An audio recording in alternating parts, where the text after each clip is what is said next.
వెళ్ళిపో అసీం, నిన్ను వదిలిపెట్టు.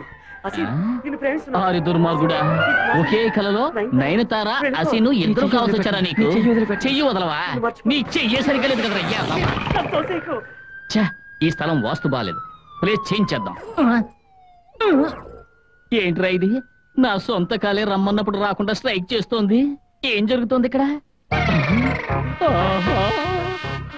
ఆ రోజున హాస్పిటల్ నుంచి ఎస్కేప్ అవడానికి ట్రై చేసిన కారణంగా ఈ రేణుగుంట రెడ్డిని ఒక రౌండ్ గుండు కట్టేశారు కదరా. దీంతో దీనికి వెళ్ళడం చాలా కష్టం కదరా. టీ కొట్టుకు వెళ్ళడానికి 4 రోజులు పడుతుంది. కుక్కలు చూస్తే వేరే తరుగుదాయే, వేరే దారి లేదు. ఏదైనా ఐడియా వెయ్యాలి.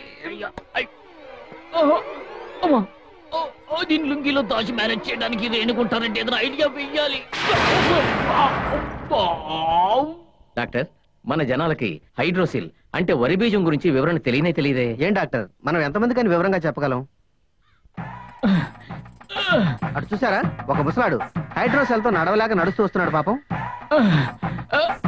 పాపం పేదవాళ్ళ ఉన్నాడు.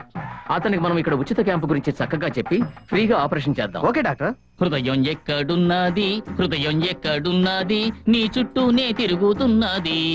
ఆహాహా, ఏ లిరిక్స్, ఏ స్టెప్స్! ఎంతో మంది మాస్టర్లు ఎన్నో స్టెప్పులు వేశారు. వాటన్నిటికంటే మించి ఇది హిట్ అయ్యింది. మన వాళ్ళ టేస్టే టేస్టరా. ఎక్కడైనా వదులుదామని చూస్తే ఎక్కడ చూసినా జనమే కనపడుతున్నారు. రాను రాను జనాభా ఎక్కువైపోయింది. ఏం పెద్దనా, ఎన్ని రోజులుగా ఇలా కష్టపడుతున్నారు? కొన్ని రోజులుగా ఇలాగే నెట్టుకొస్తున్నాను. ఎందుకు ఇనుప గొలుసులు కట్టుకున్నారు? నేనేమైనా కావాలని కట్టుకున్నానా? చుట్టూ ఉన్న వాళ్ళే ఇలా కట్టి పారేశారు. గొలుసులు కట్టడం వల్ల ఇది నయం అవదు. హైడ్రోసిల్ బాగు కావాలంటే ఆపరేషన్ చేయాలి. హైడ్రోసెల్ ఖర్చు అవుతుందేమోనని బాధపడకండి. హాస్పిటల్లో భోజనానికి మందులు మొత్తం అన్ని మేమే ఉచితంగా ఇచ్చి మీకు ఆపరేషన్ కూడా చేస్తాం. ఉచితంగానా? లుంగిలో ఉన్న గుండును చూసి వీళ్ళు ఏదో ఊహించుకుంటున్నారు. ఏమైతేనే 2 రోజులు హాస్పిటల్లో ఉండి హ్యాపీగా గడిపేసొద్దాం. ఏంటి ఆలోచిస్తున్నారు? ఇలాంటి విషయంలో చాలా జాగ్రత్తగా ఉండాలి. వ్యాన్లో ఎక్కండి, 3 పూట్ల పాలు గుడ్లు ఇస్తాం. పాముల పుట్టలో పోసినట్టుగానే చెబుతున్నారే. డాక్టర్ గారు, వైద్యులు గారు, మీరు చాలా నిజాయితీ పరులా ఉన్నారు. మిమ్మల్ని నమ్మి వస్తాను. పదండి, ముందు వారం ఎక్కువగా ఉంది.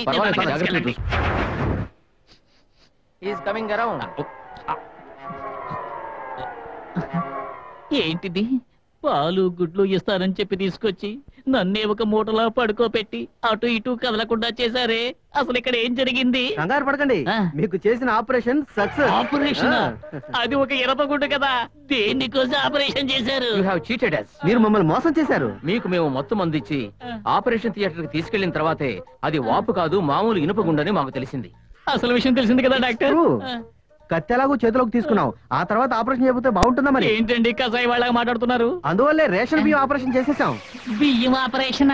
అవును, 2 కిలోల రేషన్ బియ్యం 250 రూపాయలు డబ్బులు ఇస్తారే, అదే కుటుంబ నియంత్రణ ఆపరేషన్ చేశాం. కుటుంబ నియంత్రణ? గట్టిగా అరవకండి, కుట్లు విడిపోతాయి.